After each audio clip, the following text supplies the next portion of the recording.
चलिए बेटा देखिए, अब हम लोग अपने पॉलिनोमियल अर्थात बहुपद के अगले वीडियो में आ गए हैं। अभी तक हम लोगों ने बहुपद को आगे जारी किया हुआ है और काफी हद तक हमने चीजों को कवर कर लिया है। आज हम लोग पढ़ने वाले हैं टर्म्स ऑफ पॉलिनोमियल अर्थात बहुपद के पद। टर्म्स ऑफ पॉलिनोमियल अर्थात बहुपद के पद क्या होते हैं, बहुपद के पद, इस पर हम लोग थोड़ा सा चर्चा करेंगे। देखिए उसके लिए क्या करते हैं, एक पहले मैं एग्जाम्पल ले लेता हूं। क्या एग्जाम्पल है, देखो ध्यान से। मैंने यहां पर लिखा 2x² प्लस 3x प्लस में 4 लिख देते हैं। अब ध्यान से समझना, यहां पर अगर आप देखोगे तो यहां पर जो साइन लगे हुए हैं, साइन निशान, ये निशान जो लगे हुए, बस ये निशान देखो ध्यान से, ये निशान देख लिया। हाँ देख लिया, निशान हमने देख लिया है। एक मिनट की, सही है, निशान हमने देख लिया। जब निशान हमने देख लिया तो देखो यहां पर प्लस लगा है, यहां पर प्लस लगा है। एक और पॉलिनोमियल बहुपद लिखते हैं, वहां पर मैंने लिखा 2x² माइनस 5x प्लस में 3। यहां पर भी ये निशान देखो, निशान देखा मैंने तो यहां पर माइनस लगा हुआ है, यहां पर प्लस लगा हुआ है। ठीक है, तो अब ध्यान से समझना इसका मतलब क्या है। तो अगर मैं आपसे पूछूं कि यहां पर कितने लोग लिखे हैं, तो आप कितने पद हैं, तो 1 2 और 3। कुछ बच्चों को दिखाई दे रहा होगा सर 1 2 3 4 5। नहीं बेटा, ऐसे नहीं चेक करना है। बहुपद जो होता है, बहुपद के जो पद होते हैं, टर्म्स होते हैं, वो कैसे अलग होते हैं, कहां से उसकी काउंटिंग स्टार्ट होती है। तो जहां पर प्लस लगा होगा और माइनस, दो ही चीजें, प्लस और माइनस, जहां प्लस लगेगा और माइनस लगेगा वहीं से बहुपद अलग होता है। बताइए, इतनी सी बात समझ में आ गई है। ठीक है, बहुपद कहां से अलग होगा, बहुपद वहां से अलग होगा जहां पर माइनस लगा होगा और प्लस लगा होगा। तो अगर हमें बहुपद के पद देखना है, तो बहुपद के पद देखने के लिए मुझे क्या करना पड़ेगा, सिंपली मुझे क्या करना पड़ेगा, प्लस और माइनस देखना पड़ेगा। तो यहां पर प्लस है, यहां पर भी प्लस है, दोनों जगह प्लस है, तो ठीक है। अब देखो ये पूरा एक है, अलग अलग नहीं है, इसको हम लोग पूरा एक ही बोलेंगे। क्या बोलेंगे, पूरा एक।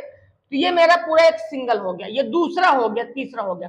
तो यहां पर बहुपद के जो पद हैं वो कितने हो गए, 3 हुए। बहुपद के पद कितने हुए यहां पर बहुपद के पद हमारे पास 3 निकल के है। बताइए, बात कंफर्म है? हाँ सर कंफर्म है। तो इस तरीके से मैंने देखा कि यहाँ मतलब अब मुझे इतना पता चल गया, अगर मुझे बहुपद के पद देखना है तो देखो कैसे बताएंगे। किसी भी बहुपद के वे भाग जो प्लस और माइनस द्वारा अलग होते हैं उन्हें बहुपद के पद कहते हैं। अगर सिंपली मैं लिखूं तो देखो, अगर मैं यहां लिखूं तो मैं लिख देता हूं, देखो यहां पर, ठीक है, किसी बहुपद किसी बहुपद के वे भाग, किसी बहुपद के वे भाग जो प्लस और माइनस से अलग होते हैं, प्लस और माइनस से अलग होते हैं, प्लस और माइनस से अलग होते हैं, उन्हें बहुपद के पद कहते हैं। अंग्रेजी में इसी को बोलते हैं बेटा टर्म्स ऑफ पॉलिनोमियल। बताइए, इतनी सी बात समझ में आई कि नहीं आई, बोलो। इस पर अगर कोई समस्या हो तो बताइए, मैं और समझा दूं। नहीं सर कोई समस्या नहीं है। अब देखना, ये तो हमने समझ लिया कि फिर समझो, मैं फिर बता दूं कि बहुपद के पद कहां से अलग होंगे। बहुपद के पद अलग होंगे हमारे प्लस और माइनस से। कहां से बेटा, प्लस और माइनस से। देखिए आगे बढ़ते हैं। देखिए ये तो मैंने बता दिया। यहां पर अगर हम एग्जाम्पल लिखें तो देखो EXAMPLE एग्जाम्पल में क्वेश्चन में लेता हूं। यहां पर मैंने लिखा है, पहला क्वेश्चन लिखा यहां पर 5x² माइनस 9x प्लस में 4। ठीक है, और यहां मैं लिख रहा हूं कि पद बताइए, मैं पद बताइए क्या बताना है बेटा, पद बताना है। क्या बताना है, पद बताना है। तो जब हमको यहां पर पद बताना है तो देखिए पद कैसे बताया जाता है। पद बताना, पद जब हम यहां बताएंगे पद, तो सुनना यहां पर कितने लोग लिखे, देखो 1 2 3। तो यहां पर पद को हम लोग टर्म भी बोलते हैं, तो TERMS टर्म्स अगर हम बताएंगे, यहां पर पद बताएंगे तो देखो कैसे बताना है। देखो पद जो होगा बेटा वो निशान सहित बताया जाता है। कैसे निशान सहित बताएंगे, कैसे निशान, देखो ध्यान समझना। अगर यहां देखोगे तो 5x², तो एक पद तो यहां पर हो गया 5x², अब 5 के आगे निशान का लगा है बेटा प्लस का, तो ये हो जाएगा प्लस का। इसके बाद देखना बेटा कामा लगा दो, लगाना हो तो कामा लगाना ही पड़ता है, मैं कामा ना लगा के नीचे लिख देता हूं। अगला पद कौन सा है, तो यहाँ पर लिखा -9x, तो यहाँ पर माइनस का 9x लिखना पड़ेगा।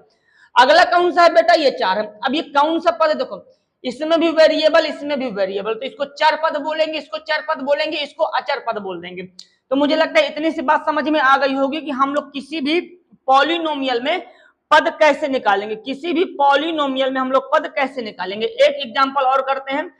क्वेश्चन है हमारे पास 4x³ प्लस √2x का स्क्वायर -5 9x -8, ये अपने पास क्वेश्चन है। बताइए कोई दिक्कत, कोई समस्या नहीं सर, कोई दिक्कत नहीं, कोई समस्या नहीं। आगे देखना बेटा, अगर अब हम इसमें देखेंगे इसमें पद कौन कौन से हैं, तो ये रहा मेरा एक पद, ये रहा मेरा एक पद, ये रहा मेरा एक पद, ये रहा मेरा एक पद। ठीक है, तो जरा लिख लेते हैं इसके टर्म्स को। एक मिनट, कट तो नहीं जाएगा, खुद जाएगा, सारी अब ठीक हो जाएगा। देखो तो यहां पर जब हमारे पास जो टर्म्स निकल के आएंगे, TERMS टर्म्स निकलेंगे, वो कौन कौन से होंगे बेटा, तो पहला तो होगा ये 4x⁻3 √2x का स्क्वायर, या माइनस लगा तो माइनस लगा दो, -5/9x, और यहां पर लगा हुआ -8। बताइए इतने, तो ये हमारे हो गए बेटा क्या, ये हमारे हो गए टर्म्स। बताइए किसी को कोई समस्या, कोई दिक्कत नहीं सर, कोई समस्या नहीं, कोई दिक्कत नहीं। आगे बढ़ते हैं। देखो चलो बेटा, देखो अब हमारे पास अगला टॉपिक है जिसका नाम है कॉफिशिएंट ऑफ पॉलिनोमियल, यानी कि बहुपद का गुणांक। ये बात मैं पहले भी समझा चुका हूं, बस एक बार ऐसे रिकैप करा देते हैं क्या मतलब इसका। देखो अगर मैं कोई एक लिखता हूं पॉलिनोमियल, यहां पे लिख दिया 5x² प्लस 3x प्लस में 6, ये मेरा एक पॉलिनोमियल है। तो ध्यान से समझना यहां पर। अच्छा यहां पर मैं ये तो लिख ही सकता हूं x की पावर में 0, बताओ कोई दिक्कत है, x की पावर में 0 लिख सकते हैं। अब जो बेटा हम लोगों का जो गुणांक, जो कॉफिशिएंट होता है, तो देखना क्या होगा, किसी भी पद में पहले तो इसके पद निकालते हैं। तो अगर हम इसके टर्म से निकालेंगे तो जाएगा 5x², 3x और यहाँ पर 6x की पावर में 0। ये क्या होगा बेटा, ये इसके पद होगा। क्या होगा, ये इसके पद होगा।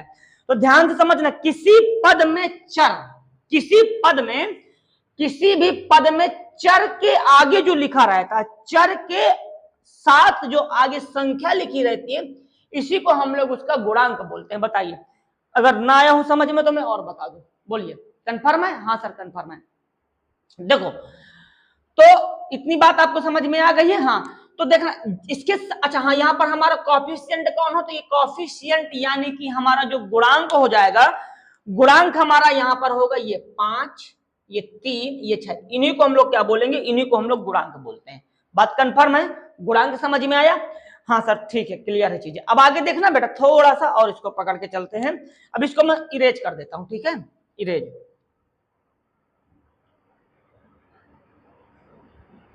हटा दो। अब देखो यहां पर मैं कुछ लिखता हूं, उसको ध्यान से समझना। मैंने यहां लिखा किसी पद में, किसी पद में चर के साथ जो संख्या लिखी होती है, जो संख्या लिखी होती है, संख्या लिखी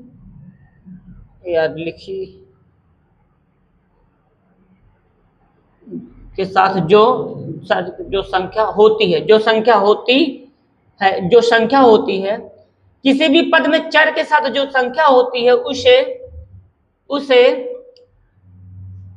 उसे गुणांक कहते हैं, उसे गुणांक कहते हैं। ठीक है, किसी भी पद में चर के साथ जो संख्या लिखी रहती है, चर के साथ जो संख्या लिखी होगी उसी को हम लोग बोलेंगे गुणांक। बोलिए बात कंफर्म है? कोई दिक्कत नहीं सर, कोई समस्या नहीं, कोई दिक्कत नहीं। तो अब हम इसके कुछ एक दो एग्जांपल कर लेते हैं। ठीक है, करते हैं। देखो ध्यान से, मेरा यहां पर लिखा हुआ है क्वेश्चन,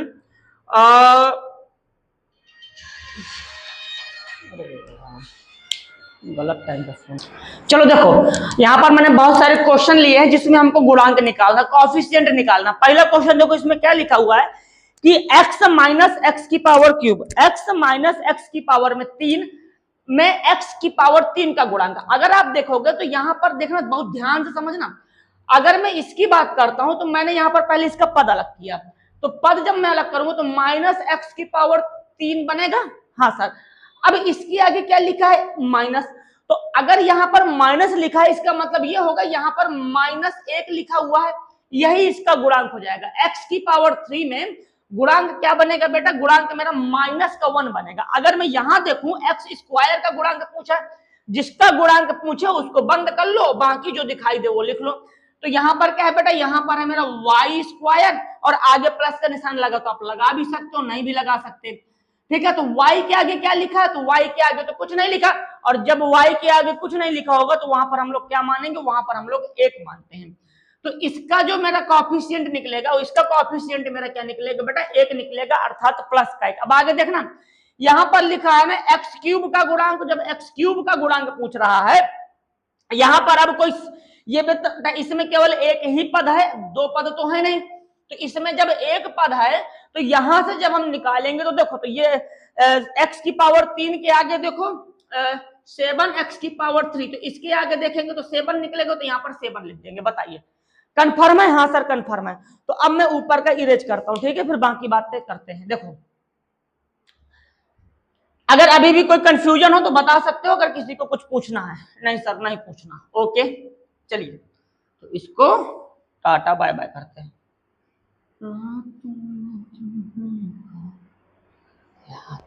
चलो अब अगले जो क्वेश्चन है बेटा हमारे, उसमें लिखा हुआ है एक्स स्क्वायर का गुणांक ज्ञात करिए। किसका? एक्स स्क्वायर का। हमें केवल फोकस किस पर रखना, फोकस हमें रखना एक्स स्क्वायर पर, ठीक है। तो एक एक क्वेश्चन पे करते हैं। पहला क्वेश्चन यहाँ पर लिखा हुआ है 2 प्लस एक्स स्क्वायर प्लस में एक्स। तो एक्स स्क्वायर के आगे देखो क्या लिखा है, एक्स स्क्वायर के आगे अगर हम देखेंगे तो 1 लिखा होगा, हाँ प्लस का निशान लगा, तो इसका जो गुणांक निकलेगा, जो कोएफिशिएंट निकलेगा, वो निकलेगा बेटा कितना, प्लस का 1। बताइए कोई दिक्कत? अगला क्वेश्चन हमारा है लिखा हुआ 2 माइनस एक्स स्क्वायर प्लस में एक्स की पावर क्यूब। इसका कोएफिशिएंट देखेंगे, गुणांक अगर देखेंगे तो यहाँ पर जो गुणांक निकलेगा वो निकलेगा -1, क्योंकि यहाँ पर माइनस लगा है तो लगा देंगे -1। याद रखिए नंबर माइनस के साथ ही गुणांक लिखा जाएगा। अब पद को भी जब हम अलग करते हैं ना, तो वहां पर पद में भी हम लोग प्लस माइनस जरूर लगाते हैं, अगर नहीं लगाएंगे तो वो चीजें गलत हो जाएंगी। आगे बढ़िए, क्वेश्चन नंबर तीसरा क्वेश्चन लिखा हुआ है पाई अपॉन में 2 एक्स स्क्वायर प्लस एक्स। अगर यहां देखें तो एक्स स्क्वायर के आगे क्या लिखा हुआ, पाई बटे में 2, तो इसका जो गुणांक हो जाएगा वो गुणांक निकलेगा हमारा, कोएफिशिएंट निकलेगा पाई बटे में 2। बताइए कोई दिक्कत? नहीं सर। अब बात करते हैं बेटा क्वेश्चन नंबर चौथे की। तो देखो क्वेश्चन नंबर चौथा क्या है, क्वेश्चन नंबर चौथा लिखा हुआ है यहां पर हमारे पास √2x-1। बेटा देखो, क्या यहां पर तुमको एक्स स्क्वायर का कोई भी पद दिख रहा है? क्या तुमको यहां पर कोई भी एक्स स्क्वायर का पद दिख रहा है? नहीं सर, हमें तो एक्स स्क्वायर का कोई पद नहीं दिख रहा। जब यहां पर एक्स स्क्वायर का कोई पद नहीं होगा तो क्या काम करें फिर? देखो एक बताते हैं, इसको थोड़ा सा ऐसे लिखा जा सकता है। अगर देखें तो यहाँ पर ऐसे 0x² प्लस 2x-1। क्या दिक्कत है भाई, 0 का गुणा करा देंगे तो पूरा 0 हो ही जाना है। तो अब देखो यहाँ पर, अब अगर मैं देखूं एक्स स्क्वायर का गुणांक कितना हो जाएगा, एक्स स्क्वायर का गुणांक 0 हो जाएगा। तो यहाँ पर जो गुणांक होगा, यहाँ पर गुणांक होगा मेरा कितना बेटा, 0। बताओ इतना समझ में आ गया है? कोई दिक्कत है? नहीं कोई दिक्कत नहीं। तो अब आगे बढ़े, हाँ ठीक है। तो इस तरीके से हमने अपना एक तो पद अलग करना सीख लिया और एक हमने गुणांक अलग करना सीख लिया। इतनी बातें क्लियर हैं? चलिए आगे बढ़ते। चलो बेटा देखो अब क्या है बेटा, अब हम लोग पढ़ने वाले हैं यहाँ पर classification of polynomial based on term. Sir इसका मतलब क्या है? पदों की संख्या के आधार पर वर्गीकरण। पदों की संख्या के आधार पर एक क्लासिफिकेशन हमने देखा था, मतलब एक वर्गीकरण हमने देखा था डिग्री के आधार पर, जहां पर हम लोगों ने बताया था कि अगर डिग्री 1 है तो क्या बोलेंगे, 2 है तो 3 4 इस तरीके से। अब हमको करना है पदों की संख्या के आधार पर, पदों की संख्या के आधार पर, बेस्ड ऑन टर्म के आधार पर। तो पहले मैंने लिखा हुआ है एक मोनोमियल, मोनोमियल को हिंदी में बोलते हैं हम लोग एक पदीय, एक पदीय। सर एक पदीय मतलब क्या है? ऐसा बहुपद जिसमें केवल एक पद होता है, ऐसा बहुपद जिसमें केवल एक पद होता है, ऐसा बहुपद जिसमें केवल एक पद हो उसे क्या बोलेंगे? एक पदी। तो यहां पर इस बात को लिख दिया जाए कि ऐसा बहुपद जिसमें केवल एक पद होता है, यहां पर लिखते हैं, ठीक है? ऐसा बहुपद जिसमें केवल एक पद हो, जिसमें केवल एक पद हो उसे एक पदीय बहुपद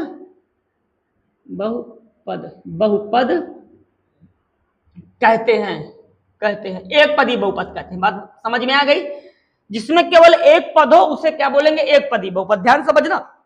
देखो जैसे यहां पर मैंने 9 लिखा, तो अगर सिंगल 9 लिखा तो इसमें कितने पद हैं बेटा? तो इसमें भी हमारा एक पद है, अकेले लिखा है इसलिए क्या बोल देंगे? इसको एक पदी। अगर अब यहां पर मैं कुछ एक और एग्जांपल ले लूं, यहां पर जैसे मैंने लिया -14, तब भी इसमें एक पदी है, ठीक है? अगर कोई दूसरा एग्जांपल ले लेते, मान लो यहां पर मैंने लिखा -8x², तो ये भी मेरा क्या है? एक पदी।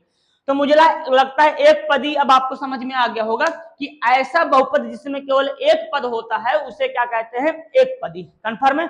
अब बात करते हैं बेटा हम लोग बाइनोमियल अर्थात द्विपदी की। बाइनोमियल का मतलब क्या हो गया? द्विपदी। तो इसका मतलब क्या हो गया? द्विपदी, यानी कि ऐसा पॉलिनोमियल जिसमें दो पद होते हैं। एग्जांपल लिख लेते हैं, देखो यहां पर लिखेंगे उसी तरीके से, ऐसा बहुपद जिसमें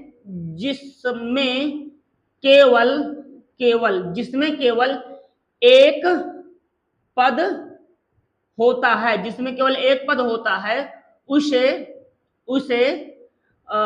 क्या कहते हैं भाई? उसे द्विपदी कहते हैं, उसे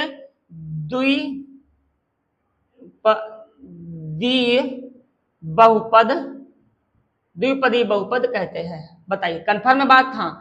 अब देखना बेटा इसका एग्जाम्पल अगर हम लिखेंगे तो दो पदी के एग्जाम्पल कौन कौन से हैं। तो अगर मैं यहां पर एग्जाम्पल लिखूं दो पद के, तो देखो x² + 2x, ये भी मेरा द्विपदी है, इसमें कहीं कोई दिक्कत नहीं है। अगर और देखें तो 5x + 3, ये भी मेरा द्विपदी बहुपद है। तो द्विपदी बहुपद समझ में आ गया कि दो पदी बहुपद किसको कहते हैं? जिसमें केवल दो पद हो उसे बोल देंगे द्विपदी बहुपद। अब बात करते हैं बेटा ट्राइनोमियल, यानी कि इसको बोलते हैं त्रिपदीय। इसका मतलब क्या है बेटा त्रिपदी का? ऐसा बहुपद जिसमें 3 पद हो। फिर चतुर्थपदी मतलब ऐसा बहुपद जिसमें 4 पद हो। तो हम 3 तक बता दे रहे हैं, बात खत्म। देखो तो यहां पर लिख लेंगे ऐसा बहुपद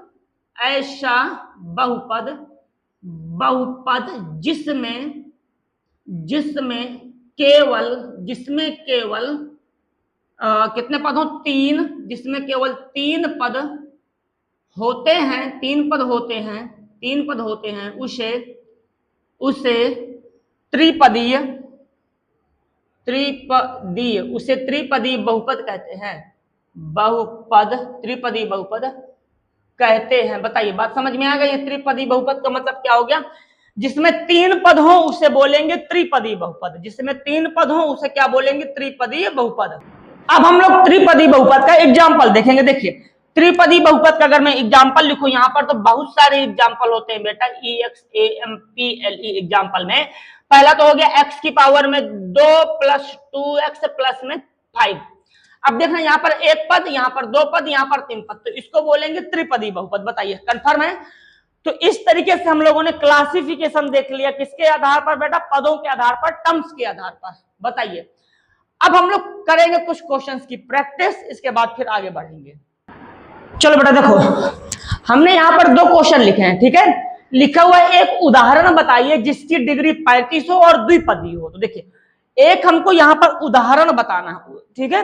एक हमें यहां पर उदाहरण बताना है जिसकी डिग्री क्या हो बेटा? जिसकी डिग्री 35 हो। 35 ये है। देखो कैसे बताएंगे, क्या किया जाए, तो देखिएगा बेटा कैसे होगा। एक उदाहरण बताना जिसकी डिग्री 35। डिग्री क्या होती है बेटा? पॉलिनोमियल की सबसे बड़ी घात। हाँ, तो हम लोग एक काम करते हैं ना, यहां पर क्या किया मैंने, यहां लिखा मैंने कितना, x 3x की पावर में 35। इसमें कितने पद होगा? एक, प्लस लगा दो, यहां पर कुछ और लिख दो, 5x लिख दो, हो गया। हो गया मेरा, दो पद भी आ गए और इसकी डिग्री भी कितनी हो गई? 35 हो गई, 35 हो गई। बताइए इतने में कोई समस्या नहीं सर। आगे बढ़ते लिखा हुआ एक पदी जिसकी डिग्री 100 हो। एक पदी होना चाहिए और डिग्री कितनी होना चाहिए? 100। तो एक पदी में तो कोई दिक्कत नहीं है। एक पदी का अगर हम बात करेंगे तो 5x लिख दिया और डिग्री हमने कितना, डिग्री यानी कि उसकी सबसे बड़ी घात हमने कितना कर दिया बेटा? 100। अब अगर इसमें हम कोई प्लस माइनस लगाएंगे और कोई पद लिख देंगे तो वहां पर दो पद हो जाएंगे। सवाल में दो पद के लिए मना किया गया है। तो ये है मेरे दो उदाहरण थे। अब इसके बाद चलते हैं आगे क्वेश्चन। चलो बेटा देखो, अपने पास क्वेश्चन है। क्वेश्चन क्या है? लिखा हुआ है यहां पर, classify the following polynomial with respect two degree and terms. इसका मतलब क्या हुआ? निम्नलिखित बहुपद की घात और पदों की संख्या के आधार पर वर्गीकरण करें। देखिए ध्यान से समझना, एक एक क्वेश्चन पकड़ के चलेंगे। सबसे पहले इसकी बात करते हैं। अगर मैं सबसे पहले इसकी बात करता हूं तो इसमें देखो, इसमें जो है किसके बेसिस पर इसका क्लासिफिकेशन करना। क्लासिफिकेशन हमने दो तरीके से पढ़ा था। पहला पढ़ा था हमने बेस्ड ऑन डिग्री, फिर पढ़ा था बेस्ड ऑन टर्म्स, यानी कि घात के आधार पर, और टर्म्स यानी कि पद के आधार पर।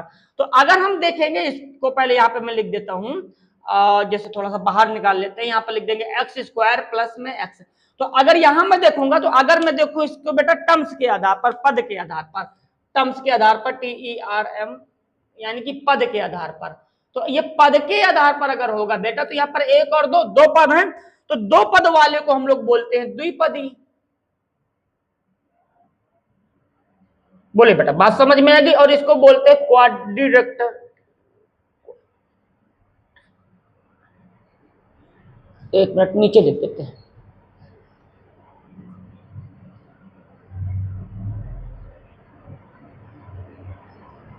क्वाड्रेट्रिक, ठीक है। इसको क्या लिखेंगे बेटा? इसको लिख देते हैं क्वाड्रेट्रिक।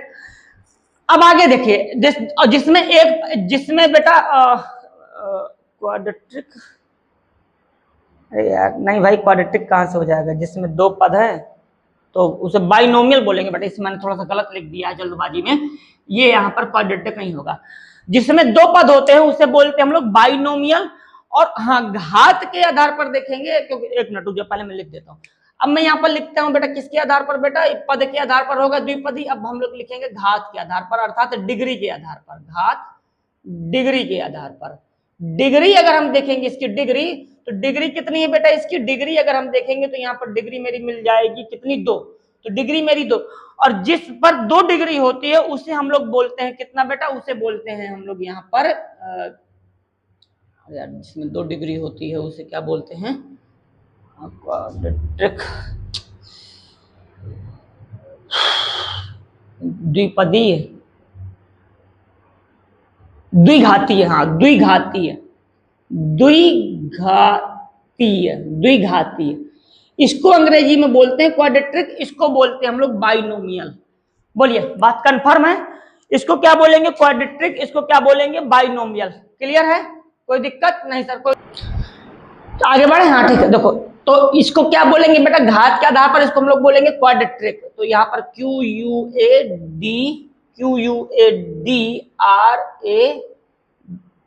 QUADRATIC, quadratic. और इसको बाइनोमियल बोलेंगे, बाइनोमियल, ठीक है। तो अब हम बात करते हैं बेटा इस पर। तो सेम कहानी ये भी है। अगर इसको देखेंगे तो यहाँ पर हमारे पास कितने हैं बेटा? यहाँ पर अगर देखेंगे तो 2 पद हैं, तो पद के आधार पर हमने देखा तो ये हो गया हमारा द्विपदी। और अगर हम लोग डिग्री के आधार पर देखेंगे तो डिग्री के आधार पर ये हमारा हो जाएगा कितना? जिसकी डिग्री 3 होती है उसको हम लोग बोलते हैं क्यूबिक। और हिंदी में यार नाम क्या बोलेंगे इसको? क्यूबिक, त्रिघातीय, त्रिघातीय, त्रिघातीय। इसमें घात 3 है तो इसको क्या बोलेंगे बेटा, त्रिघाती। बताइए इतना कंफर्म है, कोई दिक्कत और कुछ पूछना हो तो बताइए। क्लियर, हाँ सर। अब आगे बढ़ते हैं। तो अगर अब इसमें देखेंगे तो देखो बेटा, इसमें देखेंगे तो यहाँ पर 1 2 3 पद है तो इसको बोल देंगे त्रिपदी। और घात देखेंगे तो इसमें डिग्री जो इसकी सबसे बड़ी 2 है तो इसको बोल देंगे दो, जिसमें 2 डिग्री होती है उससे बोलते हैं द्विघाती।